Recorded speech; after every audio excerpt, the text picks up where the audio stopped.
Silent heat व मौन heat वाली जो गाय है या भैंस हैं उनकी पुख्ता पहचान कैसे करें, उनका गाभिन होना तय। बहुत इस तरह की जो डेयरी फार्मिंग वाले हैं या पशुपालक हैं उनकी जो गाय भैंसें हैं ज़्यादातर क्या होती हैं कि वह साइलेंट हीट में रहती हैं।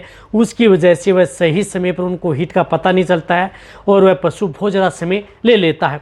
तो आप उसकी पहचान भी कर सकते हैं और उन्हें आप आसानी से उन्हें गाभिन भी तय कर सकते हैं, यानी प्रेग्नेंट भी करा सकते हैं। क्योंकि यदि आपका पशु साइलेंट हीट में रहता है तो उसकी वजह से कई बार पशुपालक को सबसे ज़्यादातर दिक्कतें देखने को मिलती है। तो इन सभी समस्याओं का समाधान आज की वीडियो के अंदर हो जाएगा। जो मैं स्टेप बाय स्टेप बता रहा हूँ उस तरीके से आपको ये ध्यान में रखना है, उस तरीके से आप अपने पशु को जो अपनाना है, जिससे कि आपके पशुओं में गर्भ ठहरने के चांस सबसे ज़्यादा बने रहें और आपका पशु रिपीट भी नहीं होगा। वीडियो जरूर लंबी होगी लेकिन इसके करके मत देखना, पूरा देखना। इस चैनल पर भी नए आए या पहली बार जुड़े हैं तो पहली बार चैनल को सब्सक्राइब कर लें, साथ में बेल आइकन ऑल वाला ऑप्शन दबाएं। आपको पता है कि चैनल पर सही, सटीक और साइंटिफिक मेथड से आपको जानकारी दी जाती है। देखो, यदि आपका पशु साइलेंट हीट है, साइलेंट हीट में क्या होता है कि पशु बोलता नहीं है। यदि पशु बोलता नहीं है तो पशुपालक को सबसे बड़ी समस्या बनी रहती है कि वह पशु बोल नहीं रहा है। तो उसकी वजह से हम कब एआई करवाएं, कब हम नेचुरल करवाएं, जिसकी वजह से पशु गर्भ नहीं ठहर पाते हैं।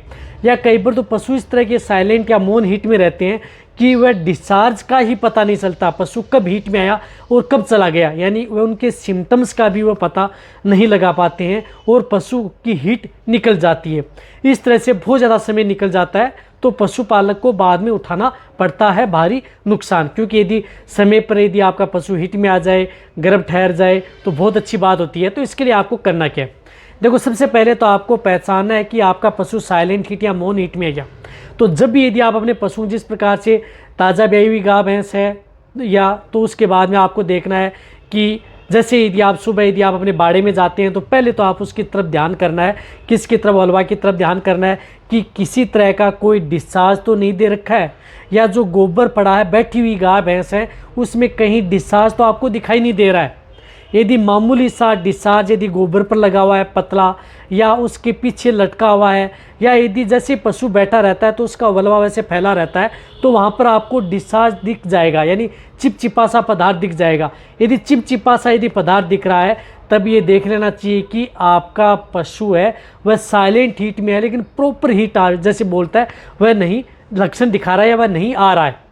और रही बात, यदि आप अपने पशु को कहीं दूसरे स्थान से लेकर के यदि पशु को आते हैं और अपने पास रखते हैं तो पहले आप जहाँ से यदि पशु लेकर के हैं उससे पहले आपको उसकी हिस्ट्री ले लेनी चाहिए कि पशु आपका साइलेंट में रहता है क्या, बोलता है या नहीं, बोलता है तो कैसे बोलता है, साइलेंट हीट में रहता है तो इसके क्या लक्षण दिखाई देते हैं, डिस्चार्ज देता है या नहीं देता, वह पूरी हिस्ट्री आपको ले लेनी चाहिए। यदि आपका घर से तैयार की हुई जो कटिया पड़िया या बच्चियाँ हैं वह यदि आपको पता है तो आपको घबराने की कोई ज़रूरत ही नहीं है, क्योंकि आप आसानी से उनके सिम्टम्स देख करके पहचान सकते हैं कि पशु साइलेंट में। साथ में एक पशु क्या होता है कि जैसे दूध देने वाला पशु है, साइलेंट हीट में रहता है तो वो क्या करता है, अचानक दूध की मात्रा कम हो जाती है, दूध नहीं देता है, उछलना कूदना स्टार्ट कर देता है। साथ में जैसे भैंस है उसके थन के अंदर जो दूध है वह भरा रहता है, यानी थन में दूध भरा रहता है, जिससे कि प्रॉपर दूध नहीं दे पाती है।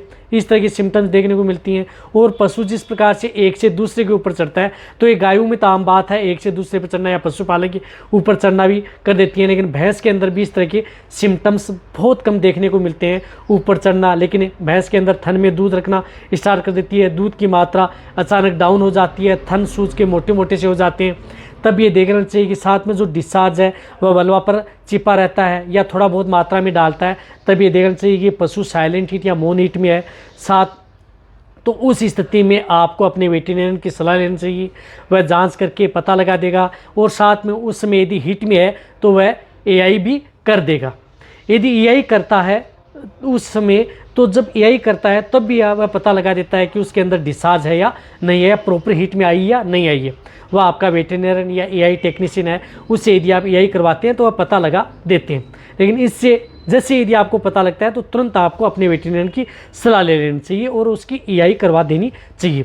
और एक और बताना चाहता हूँ कि यदि आपके पशु में इस तरह के सिम्टम्स हैं तो आप अपने पशु को एक इस तरह का जो लिक्विड दें जिसके अंदर ट्रेस मिनरल्स हो, जो आपके पशु के लिए बहुत ज़्यादा ज़रूरी है, जो साइलेंट हीट या मौन हीट वाले पशु के लिए। तो इसके लिए एक बोविमिन जीएल लिक्विड आता है, बोविमिन GL लिक्विड, वो केरस का आता है, वह आप अपने पशु को 7 ml यानी 7 ml पर डे लगातार एक हीट यानी 150 ml का आता है। तो आपको 20-21 दिन कंटिन्यूटी यानी एक हीट साइकिल आपको कंटिन्यूटी वह देना है। उससे क्या होता है कि आपके पशु में गर्भ ठहरने के चांस बने रहते हैं, पशु के जितने भी जो मिनरल्स की डेफिशिएंसी है वह दूर हो जाती है। और जब यदि आप ये लिक्विड देते हैं, या तो आपने यही करवा दी उसके बाद में दे सकते हैं, या यदि आपने देख लिया कि आपका पशु नॉर्मल डिस्चार्ज है या नॉर्मल साइलेंट हीट में है, तो आप उस स्थिति में ये दे करके और उस हीट के बाद में जैसे 21 दिन का समय निकलता है, एक हीट साइकिल पूरी होती है, और ये देते देते समय यदि पशु हीट में आता है, तो उस स्थिति में जब भी यदि आपको इस तरह के सिम्टम्स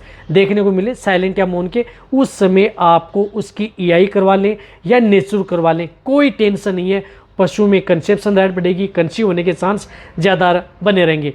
उस स्थिति में आपको वेटेरिनेरियन से जो साइलेंट हीट या मौन हीट वाले पशुओं को आप एक जो हार्मोन का इंजेक्शन है जो ओव्यूलेशन की प्रक्रिया को बनाए रखता है, उसको आप इंजेक्शन का उपयोग कर सकते हैं। जिस तरह से गायनारिच इंजेक्शन है, बुसेलिन एसीटेट साल्ट का गायनारिच इंजेक्शन 2.5 ml आप जो साइलेंट या मौन हीट वाली जो गाय भैंस हैं उनमें ये इंजेक्शन लगवा दें, और उसी समय आप उसकी EI करवा दें या नेचुरल करवा दें। और फिर आप ये देखें कि 6 से 12 घंटे बाद में यदि आपके पशु ने कुछ डिस्चार्ज दिया है क्या, यदि नॉर्मल यदि डिस्चार्ज दिया है तो उसके 6 से 12 घंटे बाद में एक और EI करवा दें। एक और EI आप रिपीट करवा देंगे ये लगने के बाद में, तो ये देख लेना कि कन्फर्म आपका पशु प्रेग्नेंट यानी गर्भ ठहरने गाभिन होने के चांस सबसे ज़्यादा बने रहेंगे। सिर्फ आपको 2 काम करने हैं, एक तो मैंने बोविमिन GL बताई साइलेंट मौन हीट वालों को, एक आपको ये गायनारिच इंजेक्शन कब, जब EI व नेचुरल करवाते हैं। एक आप अपने पशु की डिवर्मिंग में तो आपको पता है कि करनी है, डिवर्मिंग तो बहुत ज़्यादा जरूरी है। डिवर्मिंग यदि आप अपने पशुओं के सही समय पर नहीं करवाते हैं तो उसकी वजह से भी कई बार पशु में इस तरह की दिक्कतें आ जाती हैं। तो आपको पता लगे कि पशु साइलेंट हीट में है, प्रॉपर हीट में नहीं आ पाता है, तो उस स्थिति में आप सोचें कि हम एक साइकिल बाद में दूसरी साइकिल में कराएंगे, तो उसमें आप उसकी डिवर्मिंग भी करवा सकते हैं। साथ में आपको मैंने जो लिक्विड बताया वह भी आप कंटिन्यूटी दे सकते हैं, और जब भी हीट में आए आपको ये इंजेक्शन लगा करके आप उस पशु को गर्भ आसानी से ठहरा सकते हैं। और जो मैंने आपको सिम्टम्स बताए हैं उससे आप अपने पशुओं की आसानी से पुख्ता पहचान कर सकते हैं। यदि आपके पशुओं के व्यवहार में चेंज आता है, बिहेवियर चेंज करता है, तो उस स्थिति में आपको ये देखना चाहिए कि आपका पशु ज़रूर हीट में आया हुआ है, तभी आपके पशु में इस तरह के सिम्टम्स देखने को मिले। और जब भी यदि आपका पशु 20-25 दिन बाद में इस तरह के सिम्टम्स दिखाता है, तब ये देखना चाहिए कि वह मौन या साइलेंट हीट में है। तो जो मैंने आपको तरीका बताया वह तरीका अपना करके ट्रीटमेंट करके आप अपने पशु को गर्भ ठहरा सकते हैं बिना किसी साइड इफेक्ट के। तो ये वीडियो जितना हो सकता है उन पशुपालक हैं उनके साथ शेयर करें, वेटेरियन के साथ शेयर करें। इसी तरह की नॉलेज वीडियो आपको चैनल पर ऐसे ही मिलते रहेंगे, इसी तरह से वीडियो करें। थैंक्स, धन्यवाद।